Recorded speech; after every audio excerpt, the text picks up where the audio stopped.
ulan. At ito, malakas na naman. Malakas na naman ang ulan mga kauraga na talagang yung mga binabahang lugar ay sigurado yung mga gamit nyo ayusin nyo na, ipagataas nyo na kung meron kayong mga second floor or mataas na parte ng inyong bahay, ilipat na.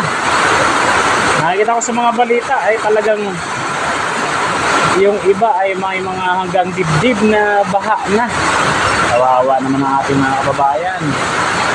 Ingat naman at sa mga trabaho talaga naman tal palakasin ng mga natin kapag masama ang panahon.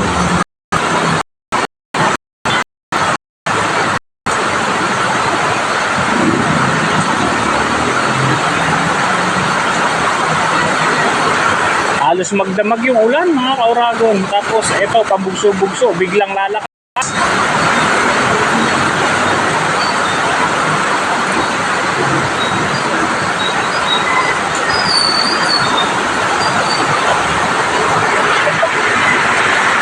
Ang kagandahan lang ay walang kasamang malakas na hangin. Kasi alam ko nga habagat na lang ito. Wala nang bagyo yata.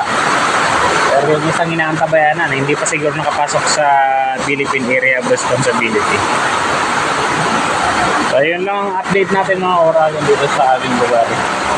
Malakas at patuloy na pag-ulan.